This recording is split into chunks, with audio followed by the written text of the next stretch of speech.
What's up, ladies and gentlemen, and welcome back to TD Fans Talk, home of the real Miami Dolphin fans.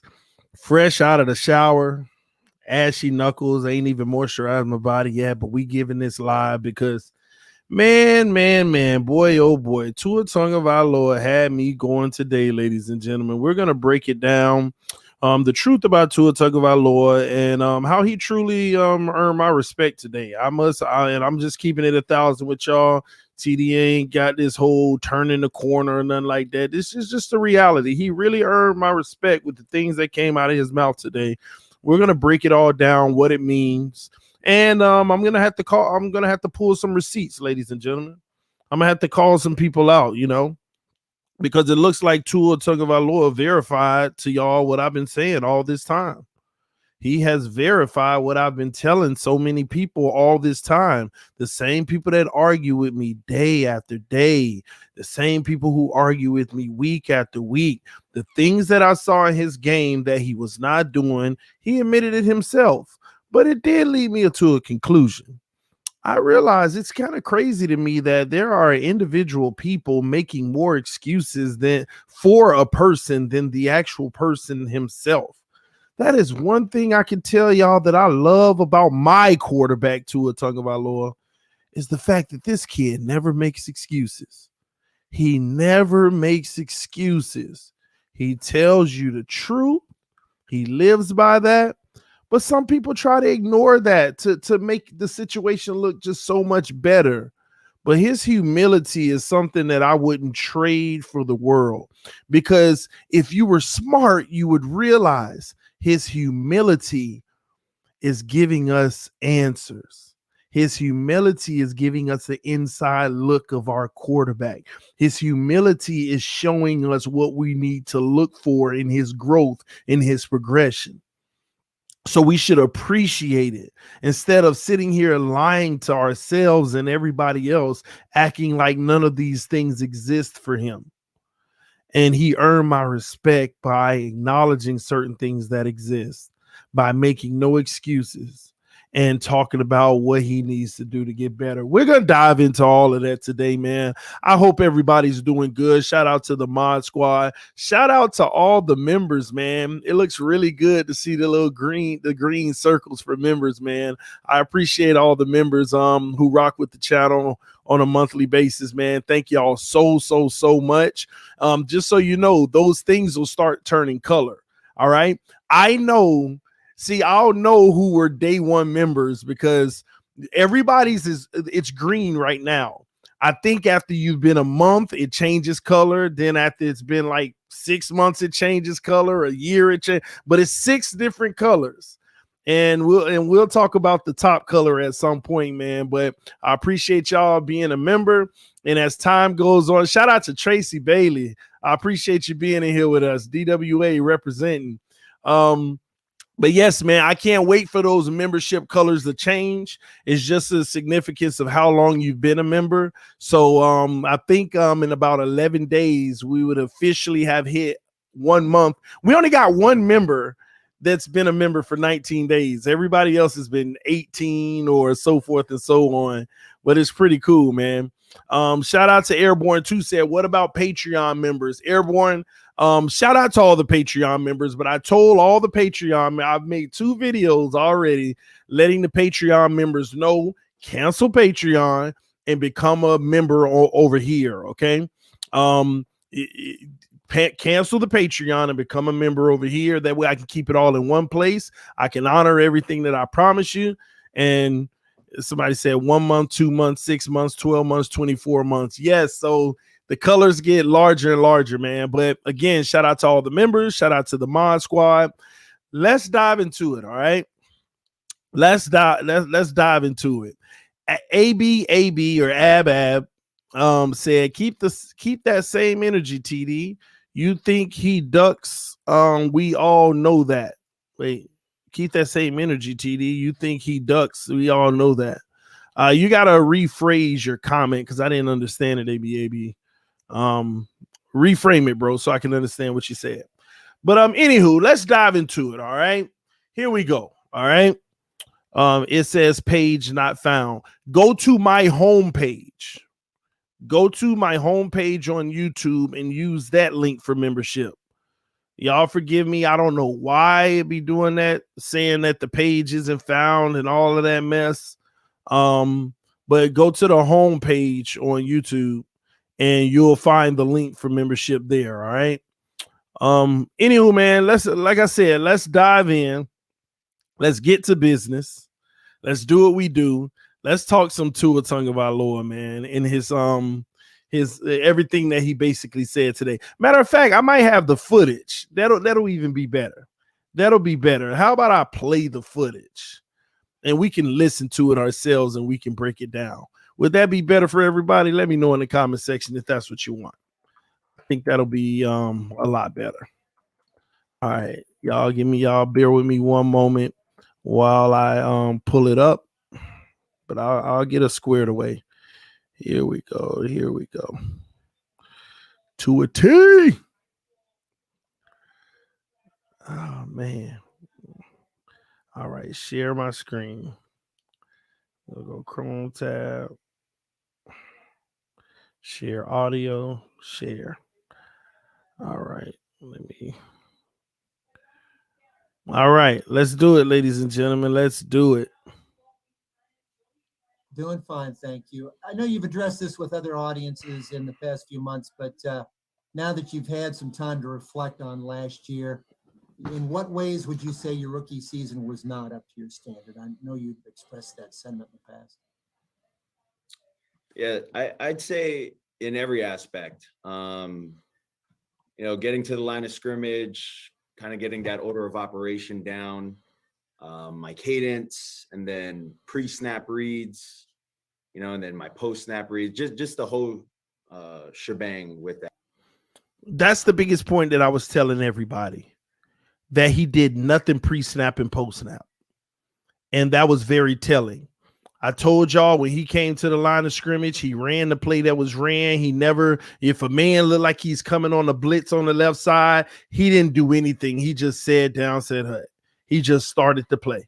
Or better yet, whatever, right? Whatever his cadence is. But I've been telling y'all that was something that he definitely needed to improve on. But the thing that excites me, this isn't to point out that was a flaw of his. He's saying it himself. We're not here to dog to or talk about his flaws. We're here to talk about the fact that he acknowledges them, which gives us greater optimism that he'll be able to fix it. Because if you don't acknowledge something you struggle with, then then why would we think that he would fix it? I mean, I've sat on this show and argued with people and said pre-snap and pro-snap, he did nothing. Oh, you a hater. He did a lot of that. No, he didn't. He did none. And at least he's admitting it. It makes me feel better because that was one of my biggest reservations. I hadn't heard Flores say it, the OC say it. I haven't heard him say it. So I'm sitting there scratching my head every day like, man, if he don't notice what I'm seeing, I mean, these guys know football. They know better than me. But at the same token, this is what I'm seeing. And if nobody's talking about it, man, we're in trouble. And this was a part of my growing fear with Tua, is that if nobody's talking about these issues and they thinking that it's everything else, the old line or the running game and all this and the receivers dropping balls, then we're in real trouble. And that's why I kind of was turned off from the whole Tua Tagovailoa situation. Because if he's not recognizing the things he needs to do to improve, we're screwed. But this made me feel so good to know that everything I've been saying that I see on film that he struggled with, he sees, he acknowledged, he knew that he was having those issues. That, I felt, I wasn't comfortable with during my rookie year. So just working on a lot of those things in year 2 to, be better.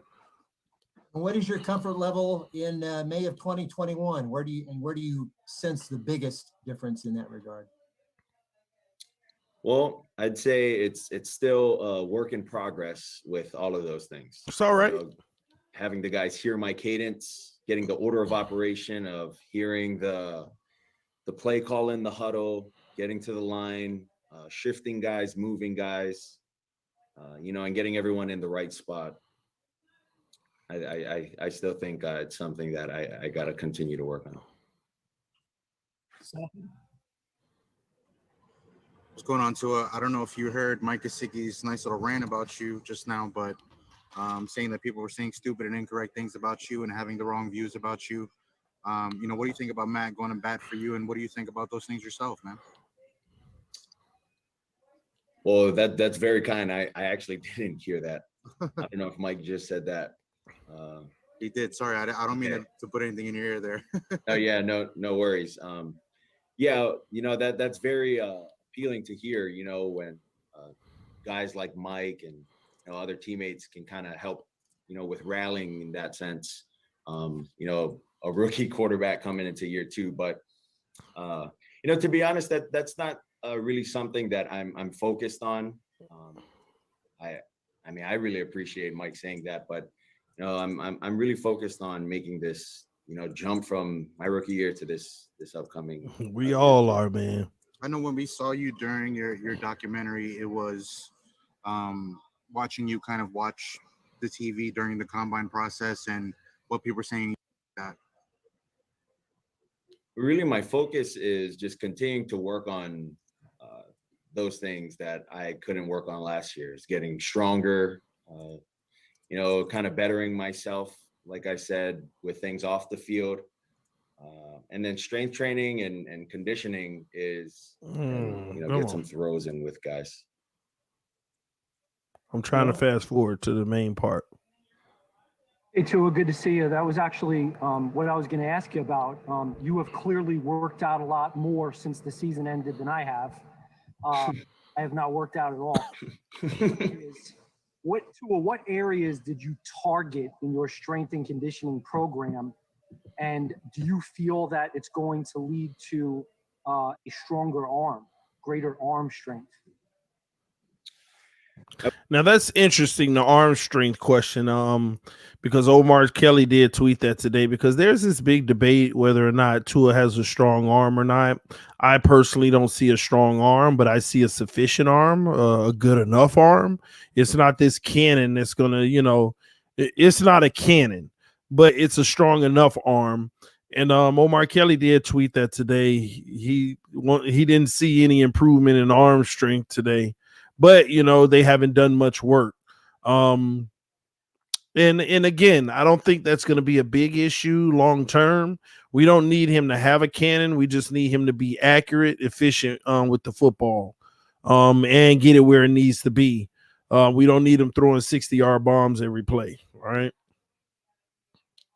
I wouldn't say that I focused on just one specific part. I would say it was full body. I wanted to get stronger with my upper body, my shoulders, triceps, biceps, my core. Be confident coming into this second year. Sorry, I'm fast forwarding, y'all. 2 years ago. Thank you. Adam? Yeah, I was going to ask you about how you were physically last year. I know during the season you wouldn't want to disclose too much, but do you feel like you might have been a little early getting back onto the field, and having the full year plus now has been to your advantage? Well, as I said before, you never know you're ready until you actually go out there and kind of showcase, that you're ready. I don't think the Dolphins organization would have let me go out there without the medical staff clearing me too, without them thinking. Yeah, we're going to talk about that, guys. I would be of, someone that could be injured. Fast forward. Well, I think that brings up a lot of ifs and and buts. What happened last year, it happened. And that's what my rookie year looked like. It wasn't what I expected. And so that's why I've been working really hard this offseason to, help our team this year too for me, but this upcoming season. Mike? Hey, Tua, good to see you. Good afternoon. Besides what Mike said, having your back like your other teammates do, he said this, and prior to the Zoom interviews with some of your offensive teammates, they all say the same thing, that you have a comfort level right now. And I know it's early. Where is that right now? Where does that come from, that you're more comfortable now than you were obviously in your rookie season? Here we go. I would say that comes from having the first year under my belt, kind of going through the terminologies of an NFL offense, going through mic points, understanding, what problems we have in certain runs, in certain plays. And then also, I've been working a lot on trying to voice my opinions out and kind of be very vocal as a leader towards the guys in the huddle, and then towards guys individually. Mike, if I could follow up, please. On a light note, Mike was talking about the beard and the longer hair, the new look. Fast Telling forward. me to shave it. So. All right, thank you. Cam? What's up, Tua? How you doing, man? What's up, Cam? I know you as a player, as a quarterback, you talk about ignoring the outside noise, but I'm sure you heard it this offseason, whether it be Deshaun or the criticism towards yourself. Is there any extra motivation for you this Fast forward. offseason? Will Fuller, Jalen Waddle, your old teammate. What was your thoughts of those two acquisitions and what it can do for you in this offense? Well, I don't think you can talk about Jalen and Will without the entire group of receivers. I think you look at all of our guys that we have a variety. We have guys that can make, catches in double coverage, guys that can, catch the ball on a swing route and make a man miss, guys that can just flat out, outrun guys, and you just got to throw it to them, get it. So I like that, y'all. Let me tell y'all why. I remember 2 years ago, I would argue this all the time. And the only thing I had to prove it was the fact that we had a whole bunch of undrafted players on our team. We got to stop falling in love with the individual players talking about, because on Sunday, when the season starts, we're going to be talking about Waddle. We're going to be talking about Fuller. We're going to be talking about who's on our fantasy. But this team is built by committee through and through. Everybody's going to make plays. The untimely person may make the big first down to keep us alive in a crucial moment. And that's why, although you got Waddle, you got Fuller and this and that, man. Here we go with those targeted questions for specific players. What about how do you feel about the receiving core? And I'm glad he answered it that way to basically start conditioning the media to get it right. To him. But I'm very cool. Appreciate you, man. Clay? Hey, Tua, welcome back.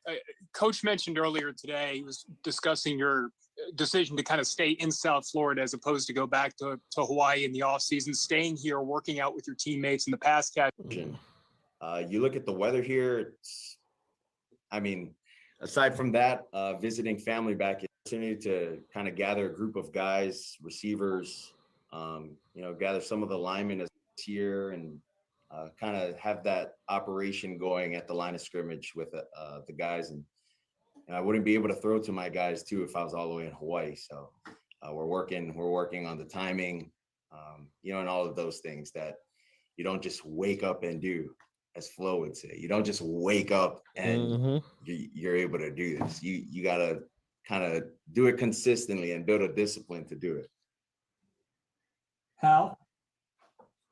Hi, Tua. I was interested at the very beginning how you were describing all the difficulties you went through last year and went back for as long as you have. Why do you think that was? Do you think it's just attributed to the hip, or here we go, ladies and gentlemen? Why was that?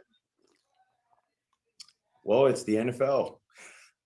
It's the NFL. I can't remember. Somebody said that I said the NFL is easy, which is kind of not what I said.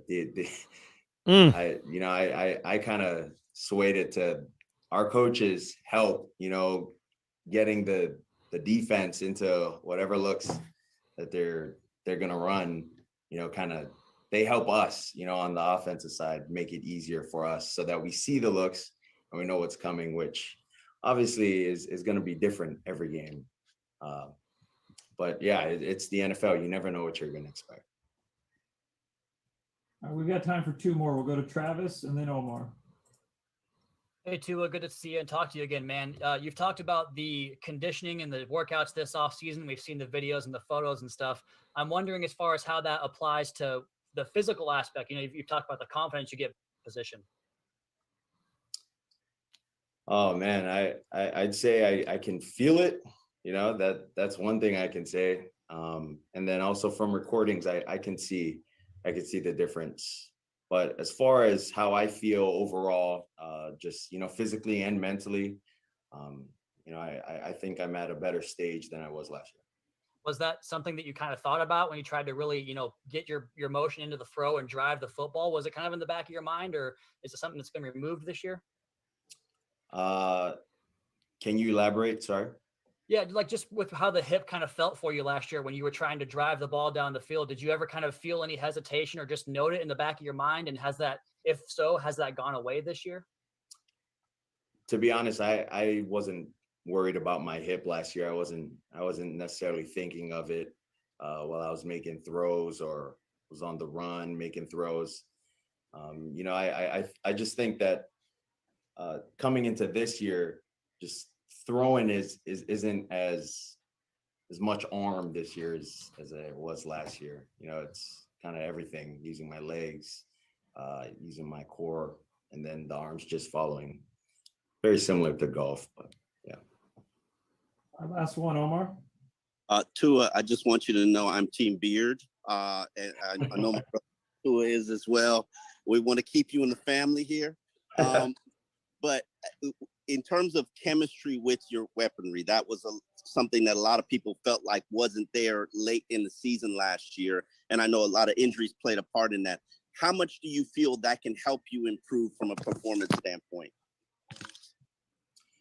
Well, I think last year for me, last year wasn't, you know, I wasn't as comfortable just in general. I wasn't comfortable calling plays. I think the guys that we had last year were phenomenal. I just didn't have, you know, the comfortability of kind of checking plays, alerting plays, and doing that. I just rode with the play, even if I knew it in a way that it wasn't going to work. I was going to try to make it work still. But the firepower that we have this year, I mean, it's good, but we got to play that I again. just didn't have, you know, the comfortability of kind of checking plays, alerting plays, and doing that. I just rode with the play, even if I knew it in a way that it wasn't going to work. I was going to try to make it work. Do y'all hear this? Let me play it again. Didn't have, you know, the comfortability of kind of checking plays, alerting plays, and doing that. I just rode with the play, even if I knew it in a way that it wasn't going to work. I was going to try to make it work still. But the firepower that we have this year, I mean, it's good, but you got to get it out to them too. You know, you're able to protect yourself and then get it out to them, you know, have them make plays, then you'll be good. So you're saying that there were instances last year where you were executing plays you didn't feel comfortable with, and you didn't feel comfortable checking into other plays, checking out of those plays into other plays. Actually, what I'm saying is I didn't actually know the playbook necessarily really, really good. And that's on no one else's fault, you know, but my fault. And our play calls were simple when I was in, you know, I didn't have alerts and checks. Whereas now, you know, feeling more comfortable, you know, I can kind of maneuver my way, you know, through these things now. Hi, Tua. How are you? Ladies and gentlemen, see, a week ago, I would have ate Tua alive for them words. I'm going to be boy, I'm going to be honest with y'all. Hold on. I got to play it again. But a week ago, I would have ate Tua alive. But that's my buddy now, man. He earned all the respect in the world today. So he gets a pass, and I'm going to eat some of these haters alive tonight. But I got to play it again. I wasn't as comfortable just in general. I wasn't comfortable. For all y'all who don't understand, hear this. For me. Hold on. Before he even talked, remember all that stuff they were saying about Chan Gailey? Y'all remember how all of them, they tried to put the blame on Chan Gailey?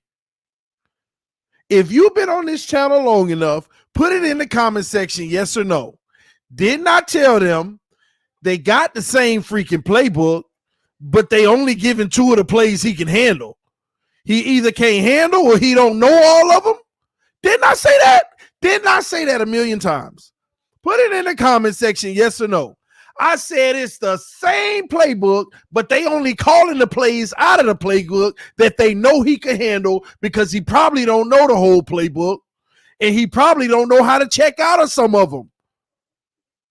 Didn't I get, and how many people was I arguing with about that? I argued. That's man, Chan Gailey sucks, man. Chan Gailey this, Chan Gailey that. Why don't you hear it out of Tua's mouth himself? How is Chan Gailey supposed to open up a playbook that the man don't even know?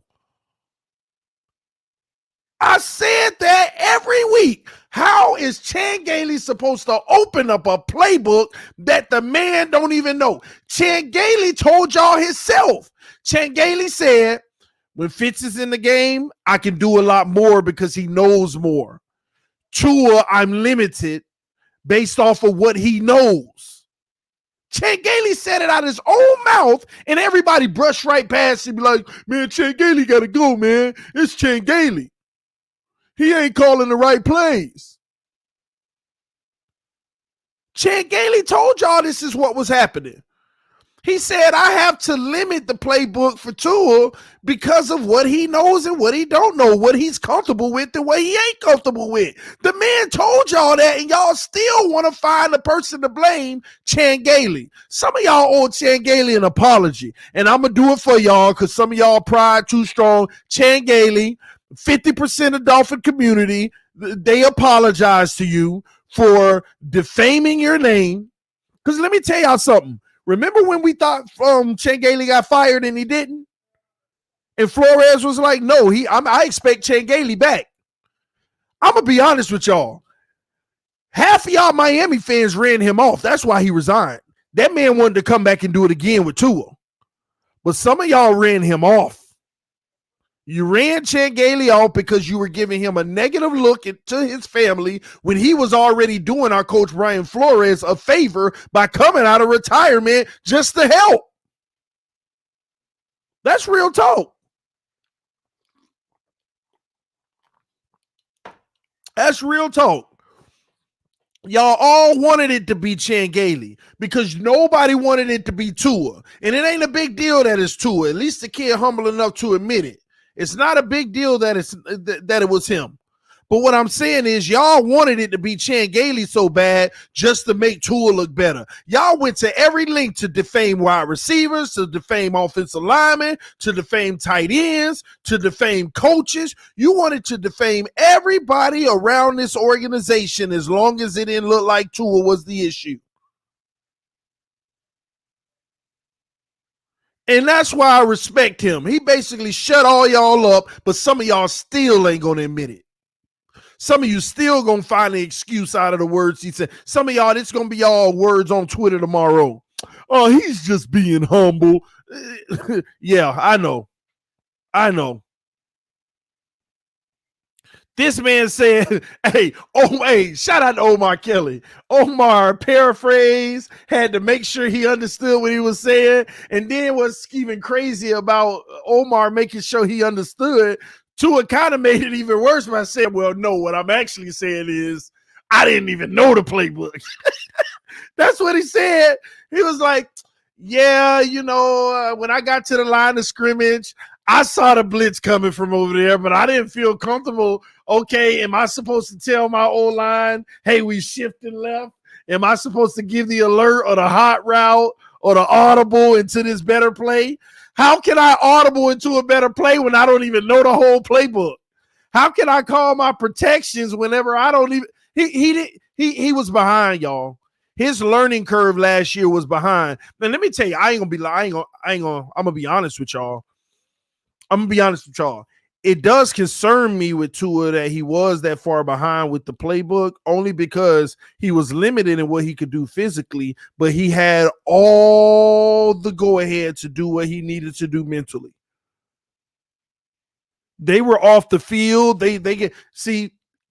He had more mental preparation than any core. Everybody had more mental preparation last year in the NFL than any other year because they weren't allowed to be out there on the field for a large portion of the offseason. So they got to learn the playbook. They got to this and that. He had an extended opportunity to learn the playbook and still barely picked up half of it, if that. Barely picked up much of it. So when y'all was like, oh, the offense is kind of stagnant, it's going to be stagnant when your offensive coordinator out of 800 plays that he got in his playbook, he can only run 120. He can only run 120. So all this blame and stuff, I'm glad Tua took the ultimate ownership, and that wasn't humility. He said it straight out. It was the truth. I didn't know it. I didn't know the playbook. I ain't know all the playbook. So for all y'all who want to be in denial, why don't you listen clear? Here we go. Last year wasn't, I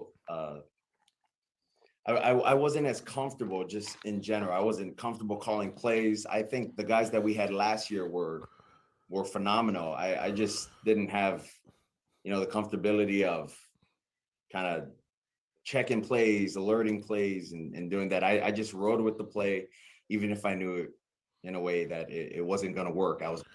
Boy, I ain't gonna lie. I ain't gonna lie.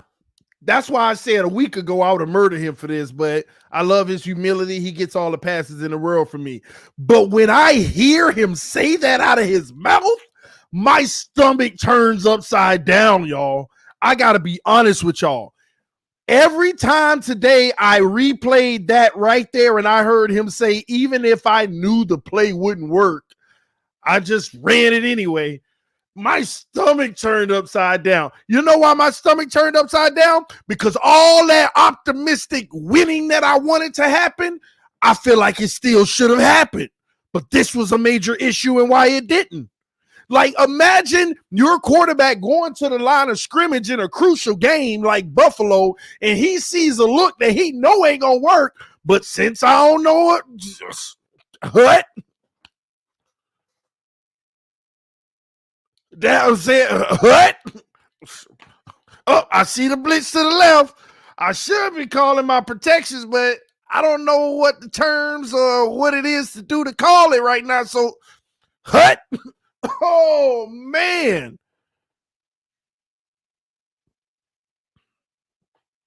It turns my stomach upside down for all of, because that's why if he makes the leap this year, we go into the playoffs and we doing something special.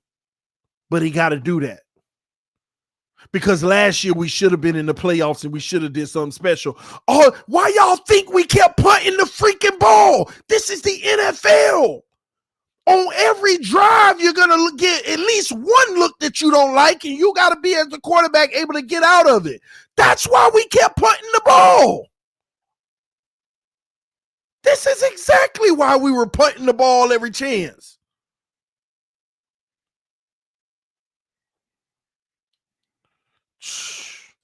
ABAB said, you got a big stomach. You'll be okay. Hey, the bigger the stomach, the more it turn upside down, man.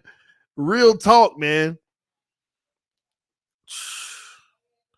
TD, you could see when Tua was going through the motions. Exactly. It was like, but it's sad though, man, because I'm going to be honest. Oh, we're going to get on that after I finish this clip, because oh my God, this is going to be the first time I have got on a specific person in the organization. It is going to be the very first time that I am going to put somebody in the organization on the hot seat, because I am going to give it to them in about a few minutes. Don't worry. They got to get it, because you know what? They lied to us. I feel like they lied to us, but we're going to get there. Let's keep going. I'm going to try to make it work still. But the firepower that we have this year, I mean, it's good, but you got to get it out to them too. You're able to protect yourself and then get it out to them, have them make plays, then you'll be good. So you're saying that there were instances last year where you were executing plays you didn't feel comfortable with, and you didn't feel comfortable checking into other plays, checking out of those plays into other plays. Actually, what I'm saying is I didn't actually know like the playbook necessary. Actually, what I'm saying is I didn't actually know the playbook necessarily really, really good. And that's on no one else's fault, but my fault. And our play calls were simple when I was in, I didn't have alerts and checks. Whereas now, feeling more comfortable, I can kind of maneuver my way, through these things now. Hi, Tua. Whew.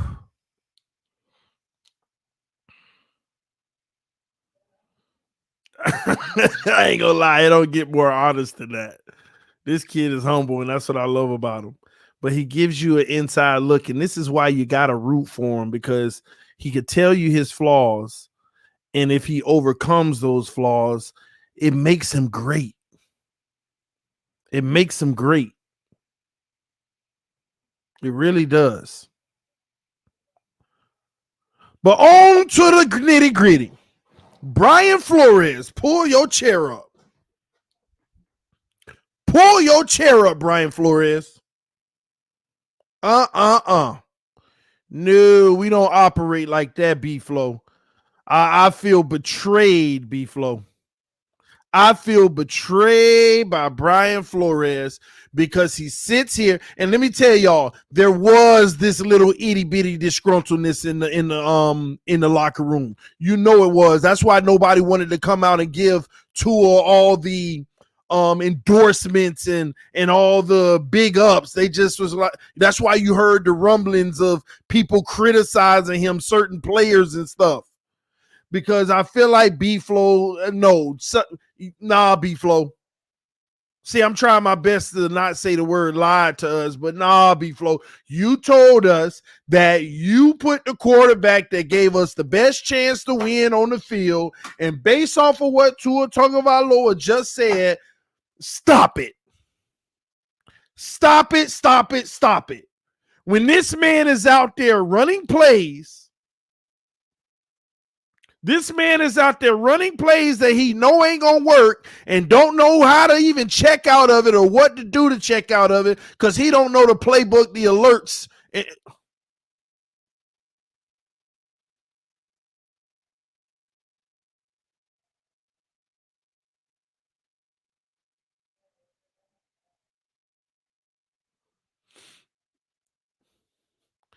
This is why I know I'm getting on B-Flow right now, but now I got to get off of B-Flow.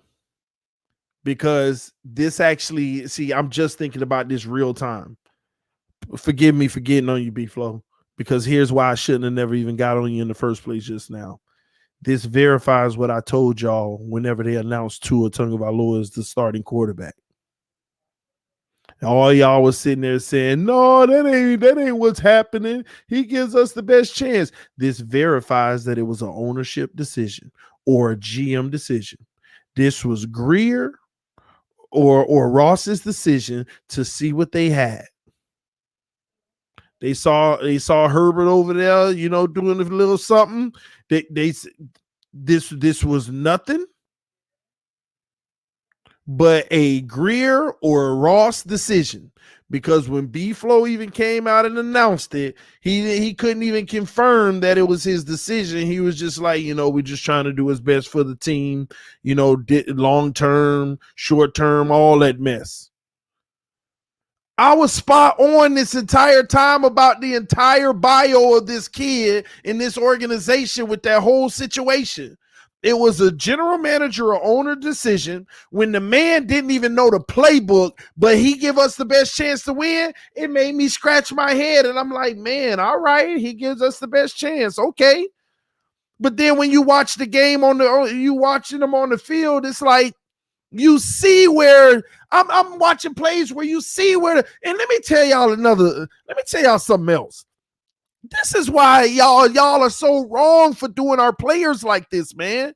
Y'all sitting here ragging on our offensive linemen. y'all remember that game where the pressure kept coming on him because they kept running stunts and sending delayed blitzes and all that, and everybody talked about, oh man, the offensive line is just terrible. I mean, they can't guard a stunt to save their life. They can't guard a delayed blitz to save their life because it's the quarterback job to alert them. When you see the linebacker shaded inside of the box and not, oh my gosh. Y'all sitting there abusing this O-line, which I told y'all they did a good job to be all them rookies and stuff. And on top of it, y'all have to understand that. The O-line, they were getting 0 alerts. They were getting no alerts except with Fitz. Because you know, as soon as Fitz get on the floor, he pointing out the mic, he talking to the line. This O-line played last year with 0 alerts. And for y'all who don't understand football, that's chaos for O-line. They can't see what the quarterback see. They not noticing that linebacker on the opposite side of that nose tackle that's about to come around. And Tua sees it.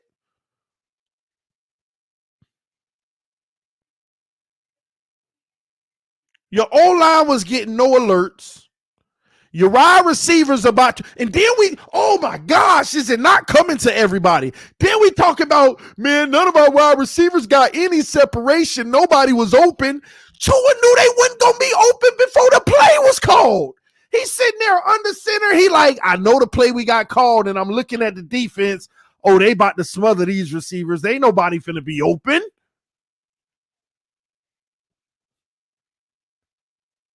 We called the play, and they're in cover 2, and cover 2 kills this play. Oh, well, I don't know what to check to, so down said hut. And we sitting here, oh, the receivers ain't getting no separation. The receivers, blah, blah, blah. I hope some of y'all realize how valuable a quarterback is and how important it is for them to actually help out the receivers and help out the offensive line.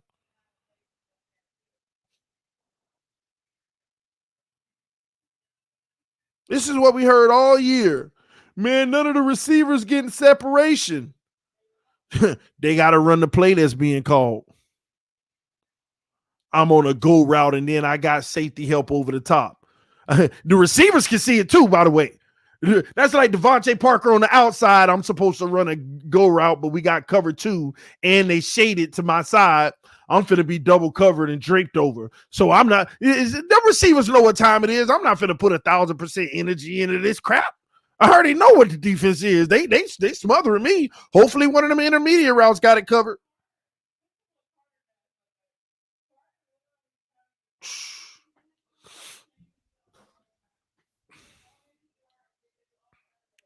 It's crazy, man.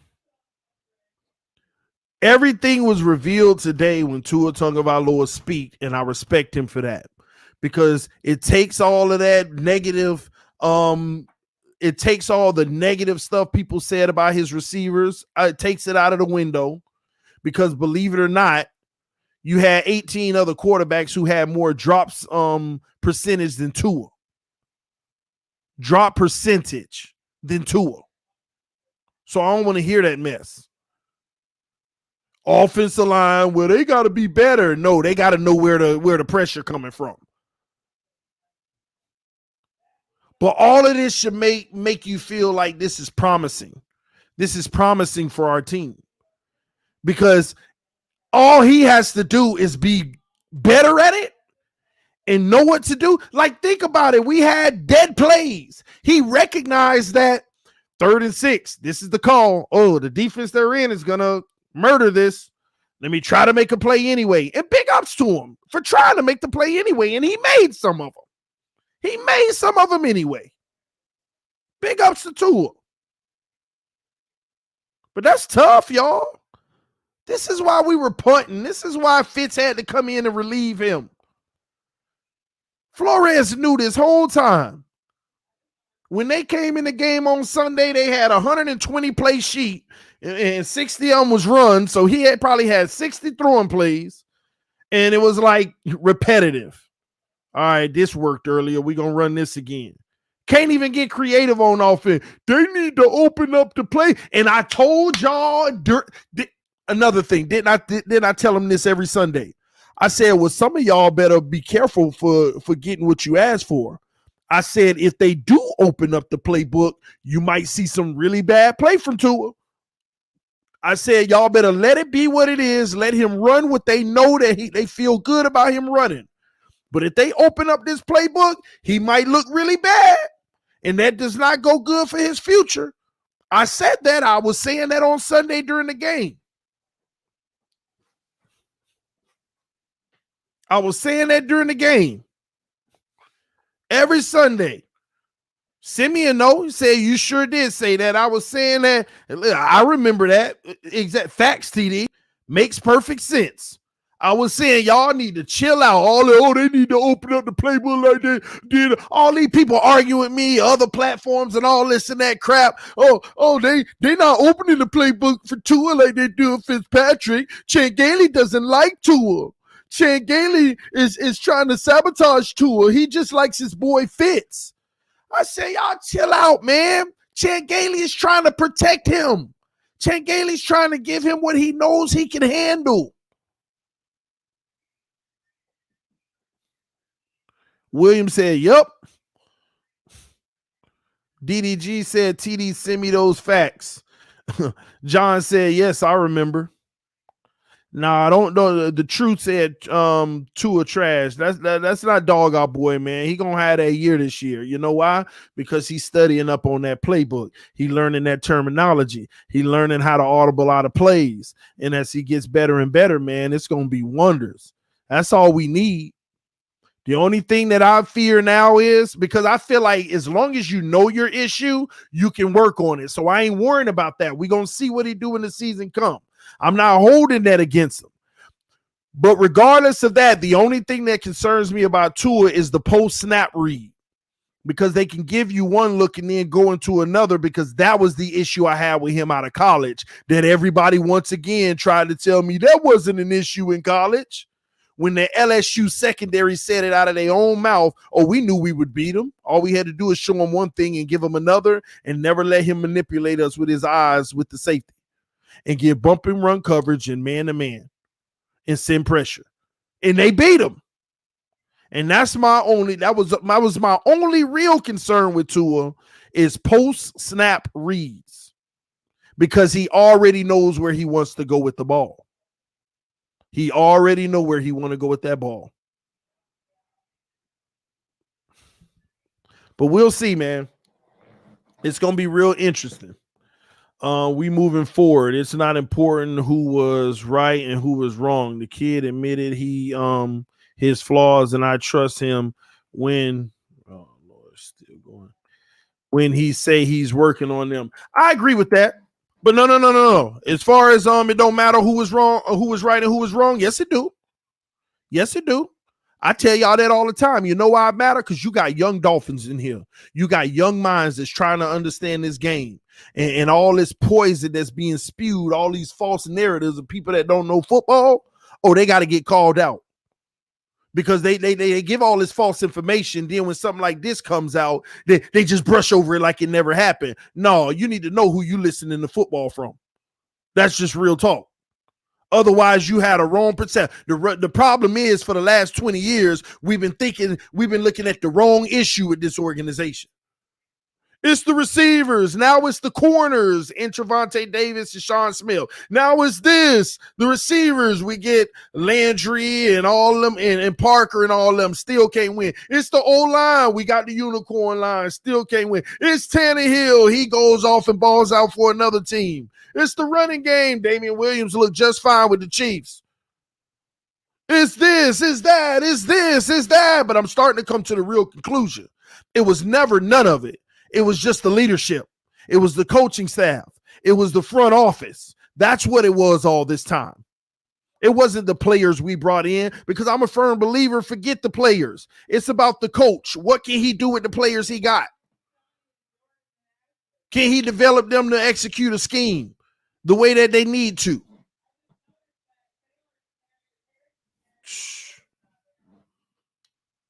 Come on. That's what it is. And so people need to know, what's really going on with the team. So when you sit back and you talk about stuff, you actually know. This is important for fans to know what he said today. So that they, and let me tell you another reason why it's important, and you don't just say, oh, he said what he said, he owned it, move on. Let me tell you why you don't move on. Because there are some players whose reputation and value has taken a hit. Their livelihood has taken a hit because of the fan base. Their livelihood. Everybody's sitting around here calling certain receivers trash. They calling certain old linemen trash when this man ain't even telling them where the pressure coming from. It matters. It straight up matter. We around here blaming everybody except the person who actually admitted themselves. And we messing up other people's reputation. That ain't fair. And then when he admits it, oh, now we just brush it under the rug and say, oh, well, let's move on now then. So we can stay on Grant all day. Grant is this, Grant is that, and that's all good. But now Tua admits where his faults were. Okay, well, let's just move on. No, it don't work that way. It don't work that way. Because I ain't even trashing Tua. This conversation ain't even about Tua. This is about the information that's being presented out here as if one thing is an issue when it ain't even that. We bringing straight facts over here, man. We putting everything together. It all makes sense over here. Ain't no hoopla, just a rat and rant. We make all this stuff make sense. And everything we've been saying all this time that people been arguing and kicking and scratching about, it became facts. The man admitted everything that we've been saying over here for the longest. EM was even trying to tell y'all. Y'all know we don't agree on nothing, but EM was trying to tell y'all all this time. Stop talking about Chan Gailey. It has nothing to do with Chan Gailey. That man old and did us a favor coming out of retirement to help us, and we want to sit there and give him a bad image in the media? That's why he retired. His family told him, you don't need that mess, man. Come home. You already came home. Flores went to visit you personally and said, I need you, Chan. I want you to be my offensive coordinator. And the fan base just kept punching him in the face. And we supposed to just move on now. No. That man sitting at home, probably heartbroken, honestly. I keep it 1,000, which he probably heartbroken because he felt like, he did everything he can, but it's not his job to defend himself in the media.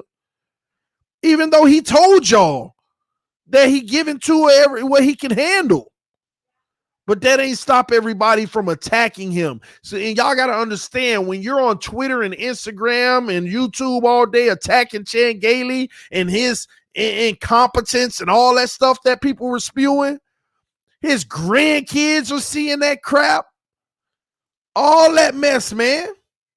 His grandkids watching they granddaddy get ragged on by just all these tourniers and crap just to make excuses.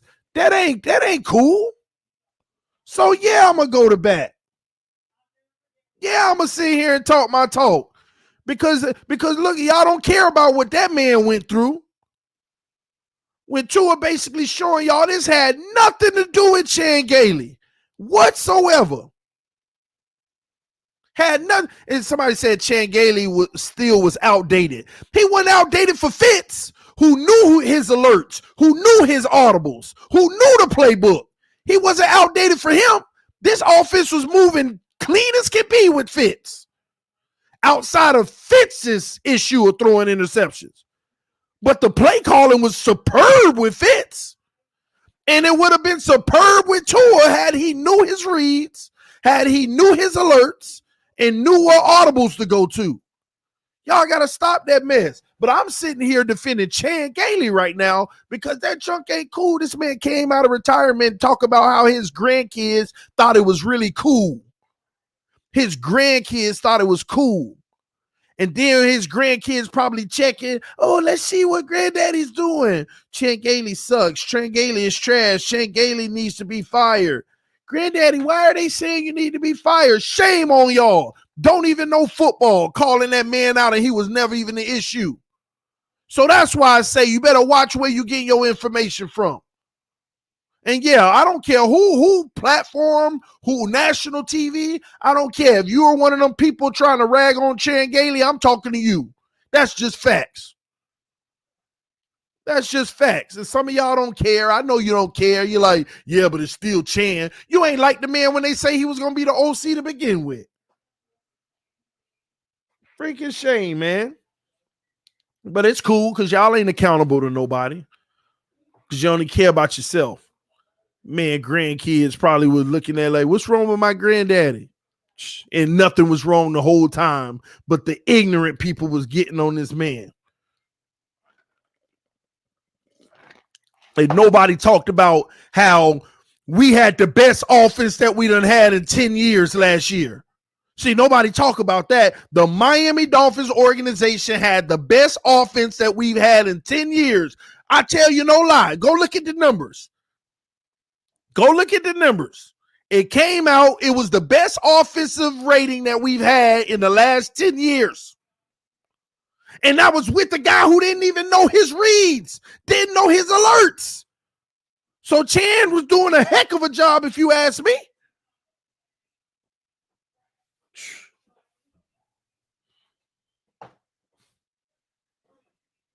Crazy, man. Sorry, man. I just don't like that crap, man. I just imagine that man. I just imagine that man retiring his wife. Like, man, you don't need this mess, man. Our grandkids asking us what's wrong with granddad. I don't know if that's what's happening, but I'm just saying, man, we got to stop this ignorance, man. Some of the facts be laid out right in front of us. And just because somebody's saying and it may look to or look bad, but this kid young, man, he can handle it. The truth is the truth. We ain't sitting here worrying about no tears. This man ain't crying. Call it how you see it so everybody can get treated fairly, because if you call it how you see it,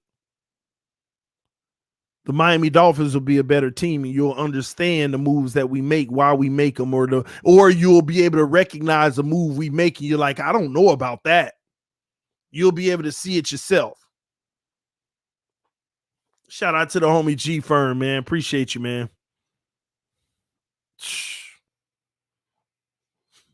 His grandchildren is now a Tua hater in the future. Man. And not to mention, see, another guy, Ryan Fitzpatrick, man.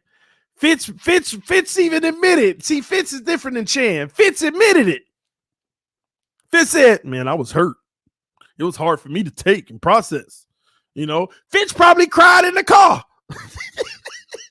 I'm being for real. Fitz probably cried in the car.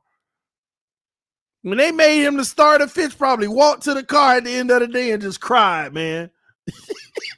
Fitz, like, just imagine that. Fitz is like, I beat him out in camp because I know this and I'm good. He was feeling himself. I know I make mistakes, but we turning it around. We're on a little 2-game win streak and I want to keep it going. And Fitz is sitting there like, he don't even know the playbook. I'm straight. And then they still come and say, Tua's the new starter. Fitz is like, what? Like, you said best chance to win. What are you talking about? He don't even know the playbook. Oh, my gosh, man. And that's why you heard those little rumors coming out of the locker room. That's why you heard those little rumors.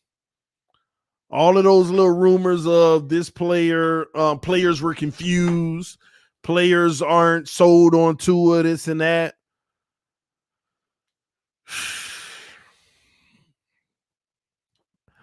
I ain't gonna lie. At the end of the day, it was Chris Greer and Stephen Ross. They wanted to see what they had. They wanted to see what they had. And this, ladies and gentlemen, is the exact reason why conversations like Aaron Rodgers, Deshaun Watson, and all of that, this is why they didn't die out, because everybody saw it when others didn't want to see it. Because I got to be honest with you, the things that he admitted that he struggled with last year, those are some major concerns.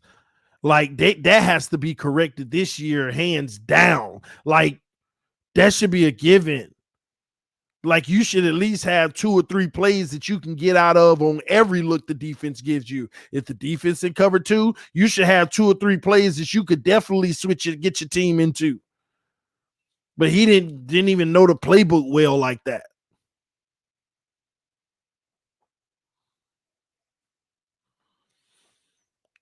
D-Bub said that's why some players were not 100% behind Tua last year.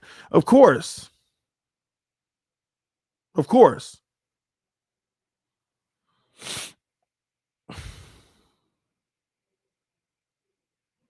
Can anyone else see Tua having a Trent Green type career or better? I'm gonna tell you this. I know the kid is. Listen. See, this is what's a little bit. This is where I do get in my emotional side. This is where I revert back to what I did with Tannehill. His honesty, like, gained so much respect in me. It's like, man, I want to see him succeed, man. I want him to be able to say, I struggle with these basic things. And now look at me.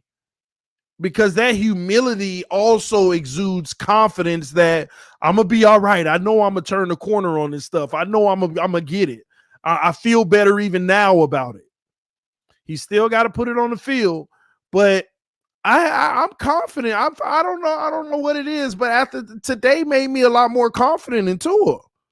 It did. I can't even put like exactly what did it, but today made me a lot more confident. And I don't know if it's that Tannehill symptom where I'm starting to fall in love. Like that's my guy, but I just man, come on, man. Like, how could you hate on this kid? He humble. He's trying to be great. He just wants to be great. He's trying to focus. He's trying to focus on what matters, and he's going to put the work in, and you hope to see it work out. He either have it or he don't, but it's like at this point, like, give him the benefit of the doubt. Let's go. That's our guy. Instead of saying he ain't going to be nothing, like, let's hope that he is. Let's hope that he is, man. Because those things right there alone, say he doesn't improve in his post-snap read. Let's just say he doesn't improve in that area. Just improving the things that he said he couldn't do last year, like alerts and audibles, that to me, that's gonna double his play. That's gonna increase his play by twofold. That alone. Now, all the post-read stuff, that's when you get deep in the playoffs, you get exposed. But at this point, man, I'll see when we get there. Right now, just give me them pre-snap reads and give me them alerts and give me them audibles where necessary, and we good. We definitely in the playoffs with this team.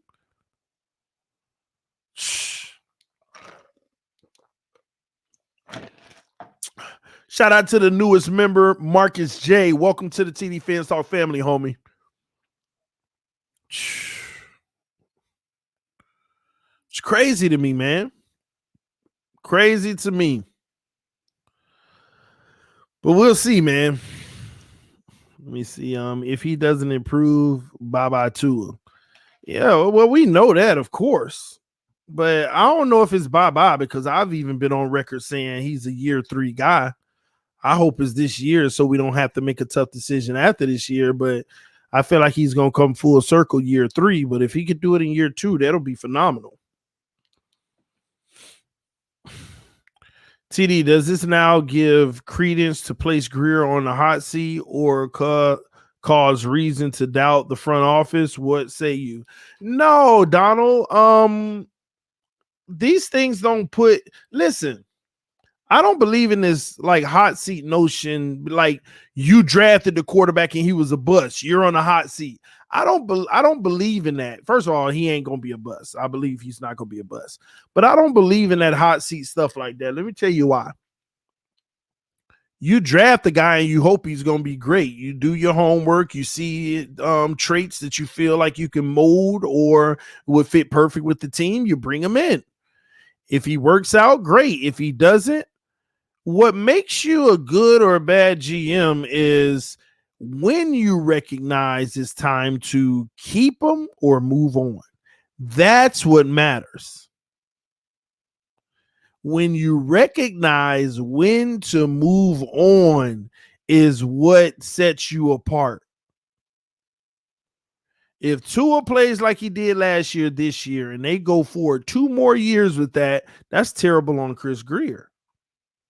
But if he struggles this year and they make a big trade in the offseason or they invest in another quarterback, even if that new quarterback don't work out in the draft, that's a good GM. You're not sitting here and putting all your eggs in one basket and just hoping on one guy. So, no, it doesn't put them on the hot seat. I love what they're doing. Does it mean they're going to hit on everybody? No. I'm going to tell you now, Waddle's going to be great. But what if Waddle's a bust? That doesn't mean they made a mistake. It just means, hey, they missed on that one. Are they trying to rectify the situation sooner rather than later? That's what it's about. Knowing when to make the adjustments and the moves. But I don't hold specific moves against general managers. It's for me, I evaluate them on, do they retain them or do they move on in time? That's it. I don't care about the move. Everything ain't gonna work out. Name me a GM that's been 100% on all they moves. It ain't, you ain't never seen one. Ever in the history of football, you ain't never seen one. Somebody that every team bring in don't work out. Every team right now signed a free agent last year that didn't work out. Every team. Every team had somebody in the draft last year that didn't work out. So I don't care about what works out and what doesn't work out. I want to know that you, as a GM now, coaches have different expectations. Because the coach's job, are you developing the talent that I'm giving you? Are you developing the talent that I'm giving you? Okay, they ain't got it right now. And maybe they ain't the guy, but at least show me that you can bring them from a 2 to a 3 before I cut them. At least show me that you know how to coach. So that's how I feel on that. But great question. Rock Ramirez. Oh, excuse me, Rims. I said Ramirez. Rock Rims. Welcome to the membership of TD Fans Talk. I appreciate you, man. Man, the membership's growing pretty nice, man. Thank everybody who's members. Thank you to the mod squad, everybody who rock with us. Thank y'all so much, man. Oh, Doug in the building said, yup, damn it. Oh, you probably talking to somebody. DDW. What's up, bro? Donald said, TD, not for me, but to your audience. Oh, let me go back up. To your audience, some don't understand what good dialogue does. Help educate and increase his team's capacity for now and the future. Thank you for the explanation was needed. I appreciate that. Let me tell you why. This channel is dialogue. People like, let me tell you something. People get mad, right? So say that we bring in say the team contacts Atlanta for Julio and the deal doesn't go through and Miami no longer in the running. Just hypothetically, right? People will get mad at me just from talking about the possibility of Julio. When it's all conversation and dialogue, it's a possibility. They'll get mad. We didn't get him, man. Why are you even reporting on this? Like, guy, you don't have to watch. Like, some people so mad in their life, they got to take it out on everybody else, man. I don't know what's going on out here. It's in the water. LOL, it was the Cardinals for the love of God. I don't know what y'all talking about. Yeah, TD had to show support. Been here long enough. XD. I appreciate that, Marcus. Brock and Score with the donation said, TD, let's not all jump to conclusions and get worried the front office did not draft Josh Allen, so we're good. No hot seat needed yet. Oh, you know me. I'm not jumping to any conclusions. And it didn't matter to me anyway who we drafted. Let's just see what we can do with him. You got to be real, bro. Not talking that crazy stuff like a broken record. Well, Don underscore Juan. You talking that crazy stuff right now like a broken record, like everybody else. You know why I say that? Because you're not giving me an example. Half of y'all want to come on, yeah, but you talking crazy. You got to say the exact words that sounded crazy to you. So I could either elaborate what you didn't understand, or I could tell you right here live, oh, yeah, I know I was talking crazy there. I could admit it to you because I tell you when I'm talking crazy and when I'm having fun versus when I'm talking real talk. Everything in the conversation tonight was real talk. So next time you say, oh, you got to stop talking crazy, say when you said blah, blah, blah, that was talking crazy to me. And don't come at me with no 20-0 or 17-0. That ain't talking crazy. It's happening, baby. It's happening. It's happening. TD, I'll become a member when the season starts. Man, Roman, whenever you're ready, man. It ain't no rush. I know you're rocking with us, man. But I appreciate that, man. I didn't cap. I got to check it out. Oh, Doug must be talking to some of y'all. I appreciate you, Beast. Love my guy TD and gotta support him. As always, man. Love you, bro. Streaming Watson trade as a title 20 plus since offseason. I was streaming Watson trade because it was a real thing. You don't know that. I know that. It was a real thing and still could be a real thing if he resolves this situation, whether you want to believe it or not. Because let me ask you a question. If breaking news hit your phone right now that the Miami Dolphins traded for Deshaun Watson, wouldn't every Dolphin YouTuber next 20 videos be about Deshaun Watson in some capacity? Wouldn't that be the hottest topic until the season started? Whether you liked it or not, it would still be the hottest topic. So we talk about the hottest topics, what's on people's mind. And I know as a fact we had a package deal already communicated with Houston to bring Deshaun Watson to Miami. As a fact. You don't know that, and you don't know anybody that knew that other than me. But you don't see me as credible. And that's all good. But I'm just giving you a little context as to why you saw those videos and as many as you did. And to even go even further, I even knew the exact date it was going to go down. And 2 days before that, everything breaks loose with the whole allegations and stuff. That's all right. We'll see how it all works out when it's all resolved. What was in the package? I'll put it like this. All I know is one person, Christian Wilkins, was in the package. Your channel, you can tell me don't mean you right. It don't. It don't. And I'm not trying to prove nothing to you. I'm telling you what I know. And that's why I said, whether you want to take it or not, that's your business. You don't have to believe me. You don't have to see me as credible or anything. But one thing I can tell you, you watching right now. See, that's the one part that you can't deny. However you look at it, however you look at what I'm presenting, you watching right now. Because it's so easy to unsubscribe or don't watch, but you watching right now. Who's really talking crazy? Who's really got the crazy stuff going? Come on, man. You can't make this stuff up, man. You can't make this stuff up. People will sit there and tell you, you crazy, don't be knowing what you talk about, this, that, and this, but they watching you. You can't make this stuff up. You just can't make it up, man. I'm just talking to you as a fan of your channel, so don't get mad at me. Oh, trust me, I'm not getting mad, bro. I'm just saying your content was getting dry and repetitive. And if they would have traded for him, we would have all knew why, right? It wouldn't have felt dry and repetitive at that point, would it have? No, it wouldn't have. But as soon as all that stuff came out, instead of having a video every other day about Watson, I may have talked about it every week, once a week. Go check it. But I appreciate you. He looks like a Russell Wilson to me. TD, the Jets signed Matt Burke. Man, when I heard that today, when I heard the Jets signed Matt Burke, I almost lost it. I don't even know why that man was still able to be around in the NFL. But hey, that's better for us.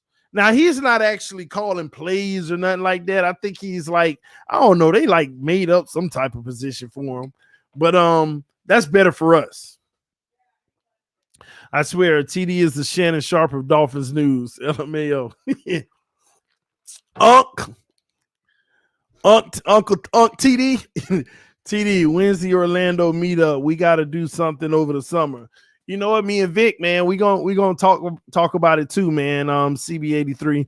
Maybe we need to have some get an email chain going or something with the Orlando crew to see how many people actually interested, so that we can all link up, man. Cook out at my crib. Vic offered, you offering. We'll figure it out, man.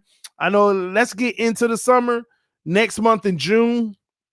And like in the middle of June, around June 15th, once I'm settled in and stuff, because I'm about to do some traveling and stuff. Plus, my daughter's sweet 16 this weekend, so I'm gonna be really busy.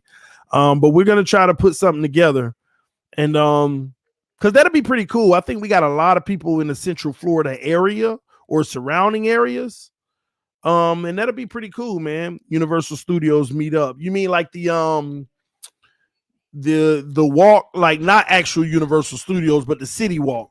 That'll be cool too. You know, go to one of the little spots, grab a few or something, man. That'll be pretty cool. I'm in Kissimmee, close enough. Yeah, man. You know what? It's a lot of us up in Central Florida. We're gonna do something soon. My birthday is June 29th. I know Rhino is in Mount Verde. All right, man. We CB83. Hit me up an email, man. We'll start actually trying to create something like a group chat or a text or WhatsApp or something like that, where those who are in Central Florida, we can all chat in there, so we could get a pulse of how many people we talking about. Then we could just, set something up, man. It's time for us to get out now. The whole COVID situation, I believe the world is just start spinning again. So we'll figure that out, man. How did Tua look today? Everybody said it's whatever. They didn't give many details. But Omar said he still doesn't see a strong, arm, but they really ain't do much work as well. I did. I know, did y'all see that video where Tua threw a Jakeem Grant on the sideline? Put yes or no in the comment section.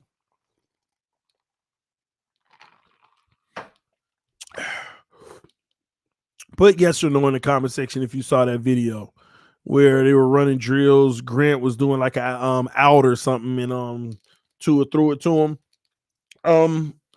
See, it's videos like that still concerns me with Tua, because if you saw it, you got to notice Tua's on the left, and I believe it was Jacoby Brissett, if I'm not mistaken, on the right, and they're doing like a simultaneous play. They hike they give a snap count, both quarterbacks going back in their motion at the same time. And I noticed something on there that concerns me, because it's what I saw last year. I didn't bring this up because that video is like 3 days old now. I never brought it up on none of the streams because I didn't want y'all to feel like I was hating, as y'all always do. But it's the truth. All right. Since Tua being truthful today, I still felt a little uneven. And here's why. I want y'all to compare the two quarterbacks. And Tua waits for Grant to come. Now, this ain't no defense either, y'all. They ain't running no defense on the play. It's just the receiver and the quarterback getting timing together. Tua waits for Grant to come out of his break, see that he looks at him, and then throws the ball. That's what I had a problem with last year. You know where he's supposed to be, and when he comes out of his break, that ball should have already been out of his hand, even on that play. I know we all hoorah about, it was a catch. Look at Tua throwing a nice spiral. But even on that play, and let me tell y'all why, the other quarterback, you could see they dropping back, same form at the same time, and the other quarterback got it right out of his hand right away. Other quarterback got it right out, and Tua got it out like a second later after Grant already made the break. And you see Grant kind of like waiting on it, like, got it. That was one of the issues I had last year. You already know what route he's running. You're giving cornerbacks opportunities to catch up on those. No, that ball should have already been gone. Somebody said that was one rep out, TD, out of 100. 3rd and 6 is one rep out of 100 too. Like what's your point in that? What's the point to say that was one rep, TD, out of 100? 3rd and 6 is one play out of 100 in a game. So I don't care nothing about it being one rep. I mean, you show me that in one rep, you can show me that in one play in the game. I don't get it. I don't care that it was one rep. Well, give me the other rep. Give me the other rep that I can be more motivated by. We want to point out that it was one rep, but you ain't got a rep to show me that was great, though. This is stuff I'm talking about, man. It's like some of us feel this defense mechanism for this guy. It's crazy. But it's all good, man. Let me download this, see if I can see it.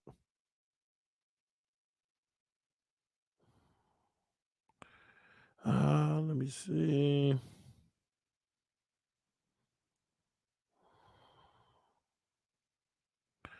All right, got it. All right, Don_1. Ha, Tua hater, you lost. Oh, I must be talking to a high school kid. He's starting out his sentence with ha, Tua hater, you lost. Before I even read the rest, the beginning of that, ha, Tua hater, you lost. This must be a kid. This ain't no grown woman or man. So it's too personal in the beginning of this. Ha, Tua hater, you lost. Like is okay. You just one up to me. Maybe does that make you feel better?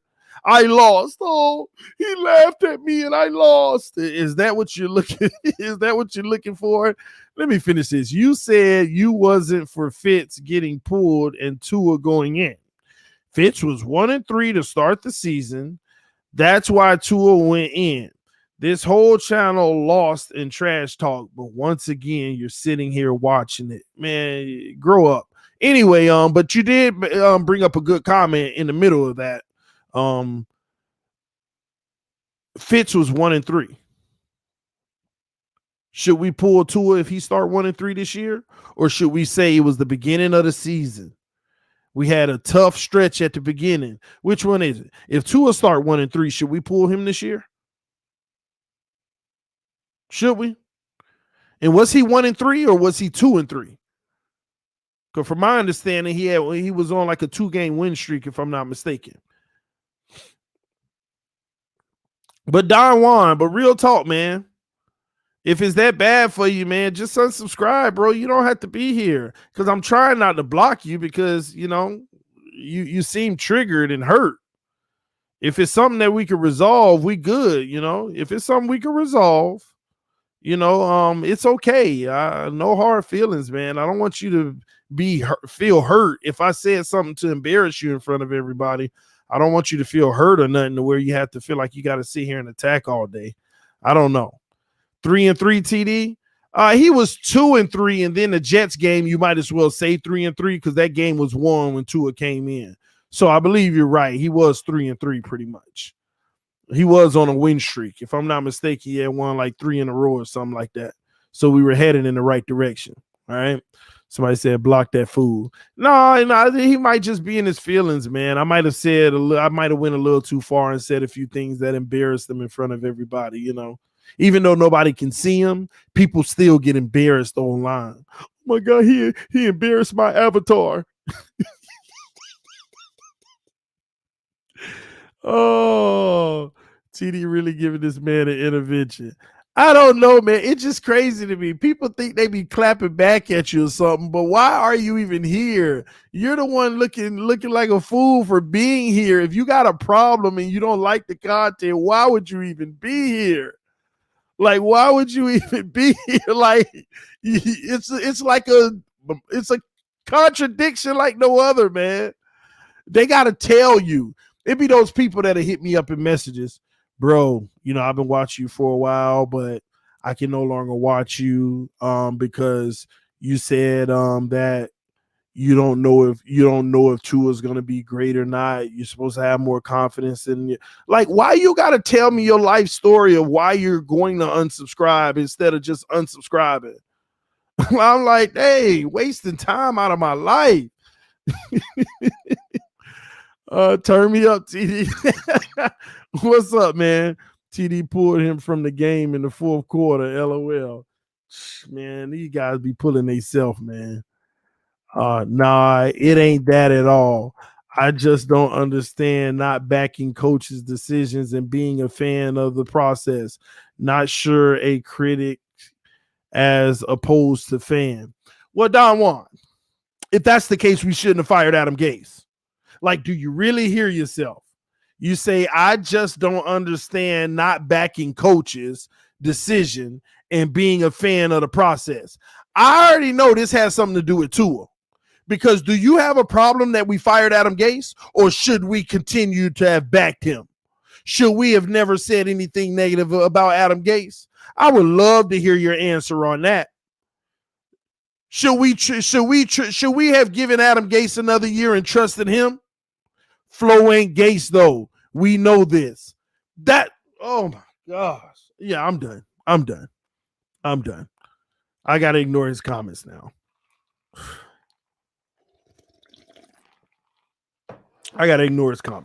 Oh my gosh. I'm done. Can't make him drink. Ivan Norris said, turn me up, TD. Oh, man. Listen, does Adam Gase have a job right now, y'all? If Matt Burt got a job, where is Adam Gase? Man? That's a good one. I like somebody, if you could find Adam Gase, is he still working in the NFL? I would love to know that. What's in the cup tonight, TD? Water and ice. Oh, see, you got me pouring it out. Water and ice on the second jug. Well, barely through it. Oh, man. Yeah, in the mall. Oh, let me see. Shake the cup. Anywho, man, I'm about to actually drop the link, see if anybody want to come through, say a few things. What's your thoughts about some of the stuff that's been said? Here's your opportunity. Let me see here. Let me take that off of the screen. Remove that. There we go. If anybody want to come through in the last minutes, because I'm not going to be live for too much longer. Still got a pack for this weekend for the getaway for the Sweet 16. Let's see here. Chris Greer is too smart to do that move. He's too smart for that. Maybe. Mike Gesicki and his interview. Man, Gesicki, man, when I heard Gesicki interview, I'm sitting there like, Gesicki over here defending people when he can't block nobody. I'm like, Gesicki, man, focus on what you got to focus on, man. Tua ain't worried about the people, and why you worried about them? Kills me, man. I'll wait for the next AFC East roundtable. Don't want to hurt TD feelings right now. Yeah. That's what the scared people always say. They run from this smoke. That link be getting dropped and y'all disappear. All that smoke y'all be having to talk, and that link get dropped, and then y'all be gone. I'll be a space and opportunity. I'll be right here, the distance of a link, and I drop it, and some of y'all be disappearing, man.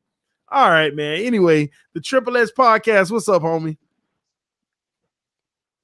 I can't hear you. I still can't hear you. Can you hear me, TD? Oh, now I can hear you. Now Right, I can hear you. My AirPods been bugging out, man. The audio on them hasn't been working. No, we good now, man. Talk to me, man. What's your thoughts? Man, my thoughts are I worry sometimes about this year 1 to year 2 jump that everyone seems to think is a given. It's a write-off. It's going to happen for sure. I mean, people gotta still realize it still has to happen, right? We all hope it happens, and he has the possibility to make it happen, but still got to make it happen. But I would ask this question to you: how bad does it have to be this season, if it is bad, to the point where we'd have to cut ties going into next season? Like, is there a scenario where he plays so poorly that you don't give him year 3, or do you think he gets to year 3 no matter what? If he plays like he did last year. If he plays like he did last year, that's it. Mhm. 2 years and done. Because at this point, I think the problem that we had last year, we were all worrying about his skill. When I don't know if you heard the new OC, I forgot the name of which one of them it was, but in their interview today, Or was it Studsville? Studsville, yeah, it was I Studsville. watched both. Though, yeah. In his interview, remember the specific words he said. The most important thing he's looking for in Tua's growth this year is the retention and the information. He did. Remember when he said that? Mm-hmm. See, we were all caught up on how he looked as a quarterback, his intangibles, his arm, his accuracy, all of those things. None of those matter if you're not retaining the plays, you're not retaining the reads, you're not retaining the alerts, the audibles that you're supposed to have in this situation. And so I'm not worried about how he looks as a player, because Tua also said it in his interview. Do you remember when he just clarified that he didn't say the NFL was easy? Yeah. He said the coaches are making it easy, but he elaborated. Think about what he said. He said, they're putting us in plays that manipulate the defense. So Flores and Gailey last year, Studsville and all those guys, they were coming up with plays that would warrant the defense to be in a specific set so that Tua could handle it. But then whenever they gave him something different where the formation didn't sway the defense, he didn't know what to do. So it's not about how good he connected with his receivers, his pocket awareness and his escapability, all of that. I think a lot of people have the confidence at the end of the day that he can play the game. But he got to make that leap in retaining the information and knowing what audibles to call and all of those things. Because there's going to be times we don't know that he should have audible, but they're killing him in the coach's room in the next week when they're going over film. Mm-hmm. Look at where the mic is. Look at the single high. Why did you stay in this? And he has to answer, man. I just couldn't process fast enough what I was supposed to go into. The clock ticking, all that stuff has to happen fast, so it's not easy. True. But that is where he needs to grow. If he grows there, everything else is going to grow anyway because he has the intangibles, does he not? He does. Has anybody really argued the intangibles? Other than this whole arm strength thing that I feel like doesn't really matter anyway. I just feel like his decision-making, post-read, and those things right there, that's what's going to matter. And Studsville said it himself. The leap that I'm looking for is just his retention. It's crazy how all of them are kind of low-key admitting what the real issue was last year. Tua didn't retain nothing. He didn't retain nothing. He got the playbook. They were teaching him the playbook. He didn't retain anything. And when he got on the field, he was like, oh, yeah, I'm supposed to do something here. He didn't know. So he just ran what he had. It's just a reality, man. But he got to get better in that. All right? So we can't – that's why, to answer your question, to go back to it, that's why can't be what he did last year. Because last year was a product of not putting the team in the best position, calling audibles and certain things. We were running – in other words, bro, we were running dead plays. We were running, but the man said out his own mouth, there were plays I looked at and I knew it wasn't going to work based off of the defense. In the most important games. But I ran it anyway. We were running dead plays. We were wasting people's time on the field. Mm-hmm. That's tough to hear, man. That's not, I'm going to be honest, that actually is a red flag. That is a red flag. It wasn't his mobility, his hip. It was his head. And not in his head ain't had nothing to do with worrying about if he gonna hurt his hip again. It was just retention and processing, bro. That's a major thing in this league. You ain't got that. It don't matter what talent you got. Now I wanted to ask you too before I hop out.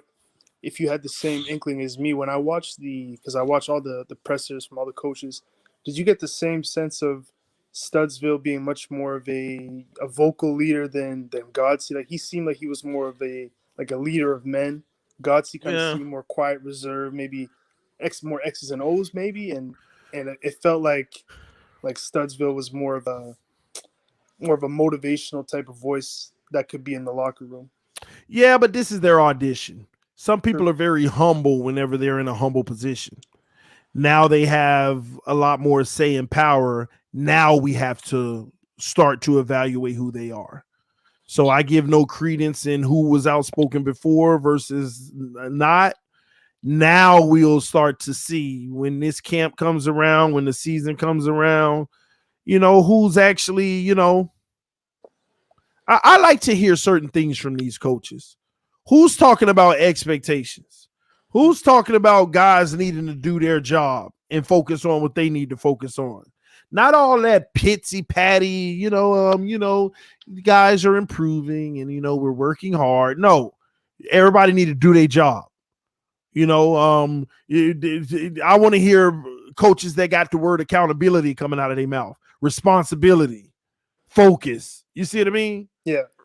So we'll see. I'll start evaluating those guys more closer to the season when training camp, when we coming up to preseason, we get some interviews from them.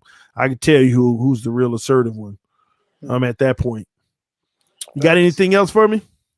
Just shout out to the Mod Squad. Hit the like button. Become a member. Show love. But thanks for having me on, man. That's it. Nah, I appreciate you, homie. Hopefully I see you again soon, man. Yes, sir. Always. Thank you, man. Later, TV. All right, man. Marcus. What's the business, homie? Hey, TD. Not much. Just, hanging out, chilling, watching the show. Been a little minute, man. I ain't seen you in a few weeks or months, man. I'm glad to see you. Yeah, no. I don't know why, but YouTube just does not give me notifications for your channel. And I end up having to watch all the shows on replay. And it's like, I don't know why. So I have to end up checking your channel, be like, is TD live? Let me check real quick. Oh, he is. Let me hop on and see what's going on. But yeah, no, nice to see you. Talk to me about what you heard today. It's been interesting. When I saw the interview, I was like, it kind of makes a lot of sense, because at first I didn't want to believe that it was a Ross decision to put Tua in, but the more I think about it, the more I'm convinced it was a Ross decision to put Tua in. Had to be, right? Yeah, because either that or Flores is just straight up lying and not doing what's best for the team, right? Well, no, because when you watch Flores in those interviews, he's very aloof about whose decision it was. He doesn't mention names. He says it was, we came to the conclusion, we talked as a group. Yep. And all that stuff. And I think what happened was Ross said, look, we got to put Tua in. We're in a COVID year, revenue's down. We need something to excite the fan base. And he goes in there and says, you got to put Tua in. You saw what happened. He got 3 plays. And the fan base went nuts. You got to put him in there. And they're like, okay, well, how can we do this and still manage the expectations of the team and try and put ourselves in the best possible position to win, given that we have to start Tua now when we don't think he's ready. And I don't think he thought he was ready. I don't think he thought he was going to go in, and was kind of maybe not focusing on being, NFL ready those first few games, and was kind of overwhelmed by being immediately thrown into the job. So I don't know. It made a lot of sense. It put a lot of things together, and I'll be honest, I'm impressed by Tua. His humility has always been something that I thought was impressive, was important. And the fact that he just came out and said, nah, man, I didn't even know half the plays sometimes, I wanted to check out, but I wasn't really sure what I was checking out into. So it's let me say this real quick, and I'll let you keep going. You know what you're gonna hear from now the real Tua haters. You know what you're gonna hear all day tomorrow. The Wonderlick should have told you this. Remember? Oh god, yeah, no. Fitz was like the best Wonderlick score of all time, and his yeah. But processing. Fitz is still processing. Yeah, and Fitz is good, he knows his playbook. Even though he's a veteran. Good pre-snap, and he's good. He's a good improviser too. But we'll see. I mean, what did Tom Brady score in the Wonderlic? I mean, I don't even remember. It was pretty low too. But yeah, I think Donald, you were gonna say some stuff, man. Hey, how are you all doing this evening? Great, man. Great. Doing good. Man, look, I thought this was probably some of the best interviews that we've had from the team for 2020 outside of the draft. The one thing that I will say is this. One, TD, spot on, baby. You were calling it as it is. And this is the thing that I think we as fans must understand. Sometimes we get too caught up in our feelings concerning players, and we don't look at the tape. The tape will tell you all you need to know about a player. You were calling this stuff out before Tua even got drafted. Yep. And I appreciate it, but you don't dwell on it. And I'm not going to dwell on it. The one thing that I always recognize is this. You can't learn anything if you don't admit that you don't know. I'm so geeked right now that Tua admitted what his inability was from last year to now his capability to this year. This gives Dolphins, the whole organization, hope. I cannot wait for the season to start this year. And at the same time, to see how all of that progresses. Because now he has to understand, and before anybody start talking about Tua is trash and all this other kind of foolishness, get off your high horse. At least I know I was saying from the beginning, he's a rookie coming off an injury. He spent more time with the rehab and getting ready to play. And TD, this is what I'm going to say before I go anywhere else with this. I am convinced Tua was not supposed to play till week 12. I am convinced of it. With that statement of him not knowing that playbook, that would have given him the time to sit down, comprehend a little more than what he knew, and I think you would have seen a better finished product if he would have played in week 12 as opposed to playing in week 6 and week 7. I am convinced of it now. So now let's just go ahead, Chan Gailey. We as a fan base owe you an apology for sitting up and blaming you for all of that stuff when Tua himself said that he put the onus and the blame on himself. Bro, they went in on that, man. I ain't gonna lie. It's almost laughable. Our fan base, boy, they were out for blood with Chan Gailey. Yes. Don't get me wrong. I have my problems with how Chan Gailey ran the offense last year. But like what? Give me an example so much where Tua wasn't the reason. Give me an example of what he did. So if I remember correctly, was it the 49ers? I don't know if it was the 49ers game, but it was one of the early games. And we were in the red zone, and I think we ran it like 3 straight times and got like a yard each time. There were several moments like that where just weird calls where it seemed like maybe Gailey wasn't quite on top of things and wasn't quite managing it well. Now, don't get me wrong. I'm not saying he was trash. He did a good job. And a lot of that you can kind of chalk up to him coming out of retirement, first time. He threw away all of the notes he had on all the teams and their tendencies and all this stuff and had to just rely on his coach, his sub coaches. What's the term? Assistant coaches. Yeah, had to rely on his assistants getting him the notes for what to prepare for each game. So there were a lot of inconsistencies, but I was never one saying that like Gailey needed to be fired. I noticed that there was a lot of kind of rust coming off of him, and that annoyed me because I feel like we didn't have to get a guy who was rusty. But I kind of see, I mean, honestly, I don't know why they brought Gailey in. I was never a big, like, Gailey guy, but I recognize that there were some pros and some cons. Well, let me say this concerning that. Remember, the whole reason why O'Shea got fired was he was unable to help players progress, to teach them. Gailey is a fantastic teacher. And at the same time, I remember those 3 runs that we did against Frisco.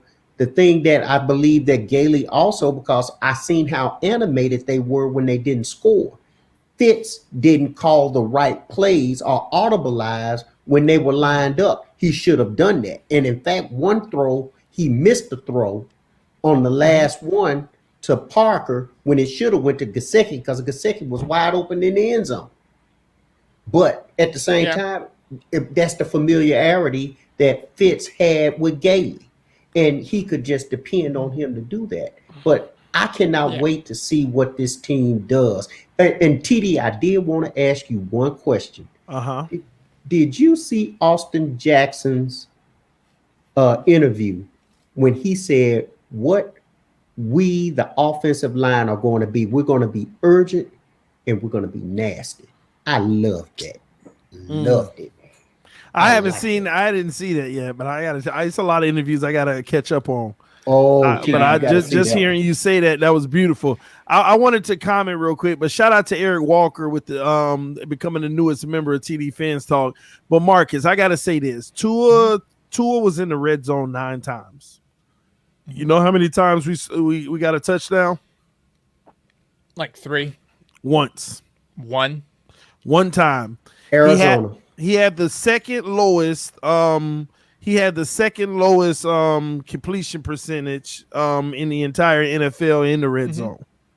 Second lowest out of all eligible quarterbacks. Yeah, and it's I will interesting to me that Dak Prescott was just as low. Those two and Sam Darnold. Well, Sam Darnold was higher actually, but the Cowboys were a weird team last year.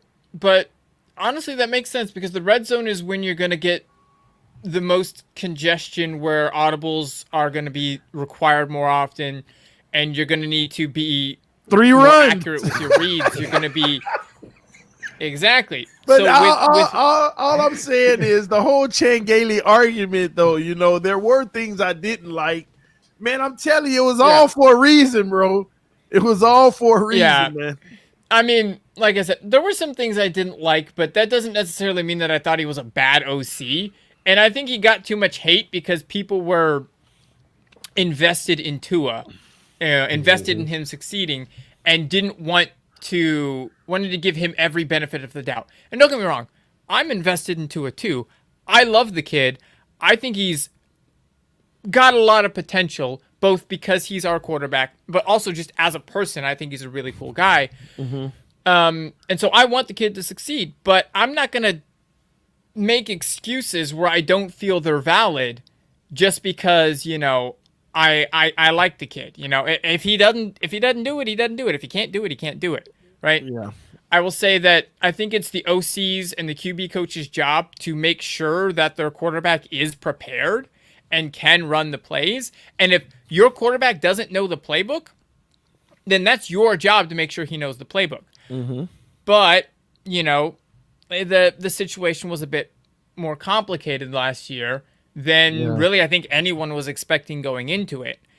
And let me ask you a question, Marcus. Hey, real quick, Donald. I have to clear something up because I don't want people to think I'm a liar.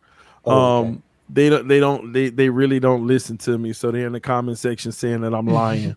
So, what did I say? Tua was 1 for 9 on red zones. What did I say? What kind of red zone? I said how many? I said how many passes exactly? Yes. How Didn't many? I say how many touchdowns did he throw in the red zone out of the 9? I said passing. He had one passing touchdown. Okay, that's a fact. I'm looking. 2 running, 3 rushing. Three rushing. I'm sorry. But that's the rushing. This was the whole point. Yeah. This is we were just talking about the point of 3 runs back to back. It looked like they should have been running the ball because he's actually converting touchdowns running. Yeah. That wasn't with Tua though. That was with Fitz. I remember the 3 straight run calls that basically got smacked each time, but we kept calling it. And that was in what game? That was in what game? I think it was San Francisco, but I'm not 100% sure. And was the San Francisco game after the Seattle game? Yes. Right after? It was after, yes. And Yeah, 'cause what they did went to the Fitz West do? Coast. What did Fitz do in the red zone at the end of the Seattle game? Fair point. Fair point. Interceptions. I mean, it all makes sense, bro. It all makes sense. It's all for a reason, man. Yeah. I listen. Chan Gailey did listen. Chan Gailey did very well for us. People can call it however you want. It could have been Fitz, but in that Seattle game, he threw that pick. Now, honestly, I was happy we were in contention in that game, to be honest with you. But he threw the game crippling pick. And we were down there. We moved the ball down there. So I don't blame Chan Gailey for wanting to protect the ball in the red zone. But TD, fair enough. TD, But I will say this though. Uh-huh. There is one thing that we do have to give Tua credit about, and that is Tua is 1-0 against Bill Belichick. Because remember, Tua is the only rookie QB that has ever beaten Belichick, a Belichick team, and 2 rushing touchdowns in that game. And I'm going to validate that even more, Donald, because I've been on the record to say, and people disagree. Of course they do, because they keep on talking about the Cardinals game, the freaking Cardinals, but that's neither here nor there. The Patriots game was Tua's best game. Yeah. I personally feel like that was his best game because I saw him struggle, but I also saw him figure it out. Yes. Exactly. And the things he struggled with early in the game, I saw tangible things that he didn't make same mistakes again. Mm-hmm. Because the thing you notice with a lot of rookie QBs when they're playing Belichick, they will do the thing that works for them, even if it's not working for them, because that's just kind of how they operate, and especially if they're finding success in it. Tua recognized, hey, look, this isn't working for me. What can I do differently? Well, how about I run it instead, right? And he's on the sidelines asking Fitz, how is my ball security and all that stuff, but it's like, you know, that right there shows me that he can be a great QB because he's got that ability to learn from his mistakes. And I think he was playing better. If you watch his games, he was playing better and he was getting more comfortable in the offense. But I think just the way things went, it's complicated because, I mean, I'm not like the smartest football guy, and especially in terms of like terminology. But I think that him not knowing the playbook was in large part due to him probably not even being... I think they were going to take a look at him in week 12 and say, look, do we think he's ready to start? And if they were in contention for the playoffs, I don't think he even would have started week 12. I think if it was just up to the team, would have been Fitz the entire time until Tua showed them something that they were like, we got to put this kid in, right? And I was saying... the minute he was drafted, I'm not expecting him to start. And if he does start week 1, that's a great sign because it means he overcame all of these obstacles in his way. But I recognize there were obstacles in his way and that he probably wasn't going to have a great season if he did start, right? And that forcing him to start probably wasn't a great idea. So yeah, and then getting back to what I was trying to say earlier with the offensive coordinators, I think it is the offensive coordinator's job and the QB coach's job to make sure the quarterback knows the playbook. And so in a way, that is Chan's fault. But I will say, if it's because Tua can't learn the playbook, then that's all on him. And I think Tua's a humble enough guy to kind of put the blame on himself, even if it isn't his fault, because that's just kind of his mentality.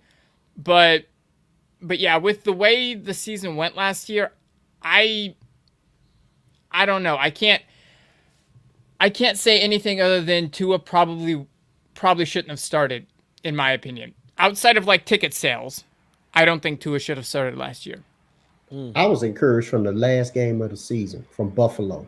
I watched him make mistakes. If you watched him from the first half to the second half, you saw maturation. That's what I saw. I saw that from a rookie QB. And I mean, I don't remember a lot of what I saw that game, I'm being honest. Oh, yeah. After a certain point, my eyes just kind of glazed over and I was like, yeah, this is over. Yeah, so like, I wasn't exactly paying attention to like, you know, the footwork or anything like that at that point. It was just like, I think, like I'm saying, this young man, I think we got a bright future. I think that the Dolphins are going to rock the worlds of a lot of people, but we first got to start with the division. And to me, number one on that hit list got to be Buffalo. We hadn't beaten them in 6 years, and we got to take care of that. That's got beat to them be once. I one think. time. Well, One once time in 8 games. in like 8 games. I think it's like one Okay. time in 8 games, and Once it was in 8 with games. So that's Gase. 4 years. I'm sorry. So that's within a 4-year period. Yeah, no, it's And they if beat you us look bad. at They beat us and bad. yes, and if you look at it, you look and see that guess what? With the Bills, the Patriots, as well as the Jets, we used to own them. But this was earlier in decades earlier, all the way up until the 80s and up until the 90s. But Miami has to return to that mentality division. They got to get the division. If they get the division, but TD, I want to hear from you. What is your statement games? That I think Dolphins have 4 statement games that will tell everybody where they are. And I'm looking at that Baltimore game because that is our nemesis. We have not done well against them. Buffalo is number 2. Number 3, yes, the Patriots in New England. I want to see how they do there. And I can't discount the Jets. I'm sorry. That's a division rivalry.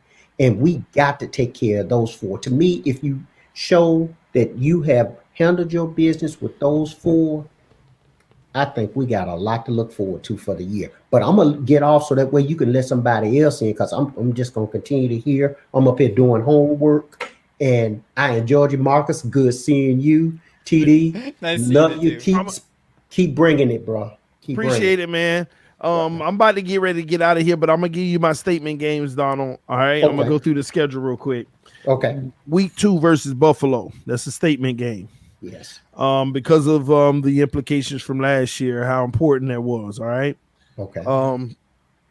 Because beating them also on the road, well, that's actually at home.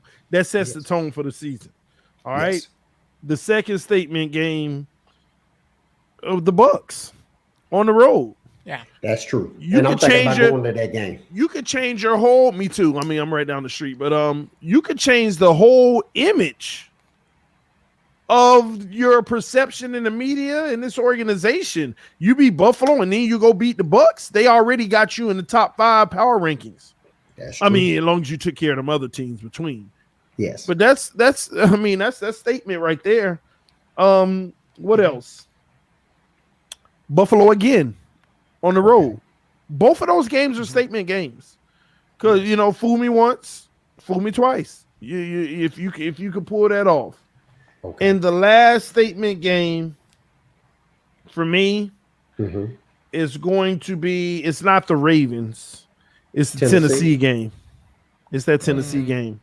That one's on the road, late in the season, playoff implications. That's what do you think be about New Orleans, TD? The quarterback situation. This ain't Drew Brees, so nobody really. We'll figure out who they are as we figure out who they are. Okay. So that's why I'm not putting credence on them. But if I had to pick 5 statement games, that's where Baltimore would have came into play. Okay. Yeah. But yeah, those are my 4. Tennessee, Buffalo twice, and the Bucks. And Baltimore would be one. The only issue is, again, we only went with 4. But yeah. Okay. Yeah. Okay. I'd have to cheat. I'm going to put both of the Buffalo games together as one and just say we got to beat the Bills. If we can sweep the Bills, that says a lot about this team, right? The fact that Flores is 0-4 against the Bills, and then to sweep them one year or even to win a game, but like it's got to be commanding. It can't be a fluke win. Then I think the Bucks, because you got to beat the Super Bowl champs, right? Yeah, you got to go in there and show them in their house, the house that they won the Super Bowl in, that we're here to play, and we can beat anybody. Then I think you got to say the Patriots game week 1 in New England, because we got stomped last year week 1, right? We were all coming off that miraculous win week 17. We went in there, Fitz was all over the place, and we were all hyped, and then that game brought everybody like straight back down to earth, and we were like, dang, do we still suck? Right? And so I think we got to go in there and set the tone for the season. Yeah, I Start agree. off with a win in New England. Setting right? the tone. And then, of course, Baltimore. Yes. Because Yeah. Baltimore, right? They beat us all over the place. I want that 6 ways to payback. Sunday. I want that payback though. Yeah. I want to see us beat the teams that we've struggled to beat for the past 10 years. Right? Yes. Oh, one last thing, TD, before I get off. With this being said, or us not blaming Gailey and understanding Tua from his standpoint, not understanding the playbook as he should, does that also say something about how Josh Rosen was treated, or should I say playing, not understanding all of the terminology that O'Shea had with his playbook and him not making it plain for him? Josh Rosen just had the bad end of the stick. You know, he just came in a bad situation, bad timing, switching coordinators, and then on top of it, it's just bad timing for him. And that's unfortunate. You know, I honestly thought they should have left him on the roster, at least continuing to develop, because based off of the salary implications, it didn't hurt. But we still live in this old school mentality of, if you brought in your guy in at number 5, you don't have nobody there that look like they could threaten it. So, which I don't understand, but it is what it is, you know? Yes, sir. Somebody said TD Chan was accountable to make the verbiage understandable and consumable. Wow. Chan did that. Tua was responsible for learning the playbook. He was. Yes. He was. And this has been didn't. Fantastic. I gotta run. God all right, bless man. y'all. Appreciate you, Donald. We about to all get out of here, man. But appreciate you as always. And thank you so much, Marcus. Yes, take care now, Marcus. And thanks, TD. I'll try and be on more often. And everybody in the comment section, by the way, thank y'all for the correction, because I was looking at some of the stats wrong as far as the touchdowns. There were actually 9 touchdowns. He was second lowest in the league at 47% in the red zone efficiency. So it was still bottom of the league, but it wasn't the one.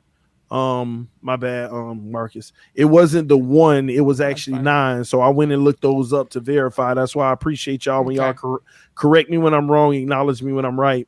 And I appreciate the correction. It was 9. Still, we got to get better in that area, though, being the second lowest in the league. And I'm shocked Dak Prescott was so low. That was a little weird. But Cowboys were just weird last year. Yeah, I hope they weird this year too. Well, I hope that they beat. I hope they beat whoever they play in our division this year. Oh God, yeah. All right, man. Before we get out of here, everybody give me your record prediction. You know I'm gonna ask that a million times between now and the season opener. So I see a bunch of people, a bunch of crazy people, honestly, putting up like 17-0. I think Call that's me ridiculous. crazy. I don't think we're going 17-0 because there's no way we go 17-0 and then don't win a single playoff game. We're going 20-0, obviously, and winning the Super Bowl. Duh, right? Let's do it, baby. 20-0, baby. Yeah, every year, right? Undefeated, right? We're gonna ride that again. So I think we're gonna. Could you imagine a season where we just open up and we beat the Patriots, we beat Buffalo, we get to game 5, we beat the Bucks, and we just running through everybody? Like, could you imagine? Dude, that would be amazing. I just imagine the look on some of those media guys' faces, like the Colin Cowards of the world, when we're like week 16 and we're 14-0, and they're looking at us like, I guess Miami's legit, right? I guess we were wrong about them. You know, that's gonna feel so good if we actually do it. We run the table, go 17-0, and then go and win the Super Bowl. Whew, Next level. I don't know, man. I don't know. My heart might actually explode. I don't know. Next level, man. But hey, man, time will tell. We'll see, ladies and gentlemen. I appreciate everybody coming through tonight. I see all y'all. Somebody said you are crazy. I know I am. Call me nuts. Norman Bates, baby. You call me whatever you want. If that makes me crazy, it is what it is. Hey, what's the point of being a fan if you can't be a little, Exactly, because if we hopeful do it, sometimes. they're gonna be like, man, you didn't believe that it would really happen. You were just being a homer. Hey, call it what you want. If they did it in 72, well, they could do it again. First full season I ever actually paid attention to the Dolphins as a fan was 2008, right? 1-15. That was my first season as a Dolphins fan. Yeah, you need to I am stop. allowed to be hopeful, okay? I'm allowed to be hopeful. You may not want to say that. People might start feeling like you were the reason. The first time you decide to follow the team, we go 1-15. Hey, I was like 8. It was a long time ago, man. Man, I appreciate you coming through, Marcus, man. Yeah, y'all thanks get for y'all. having me. Good night, everyone. Y'all get y'all some sleep. Love y'all. Appreciate y'all. This is TD Fans Talk, home of the real Miami Dolphin fans. Listen, man, greatness is on the horizon, and I still think Miami trying to make some type of big move, man. We just all trying to figure out what it is. It's too much crazy stuff. Y'all see how they trying to like bring in left tackles and stuff? They tried to claim another one off of the waiver wire, but it didn't make it to them.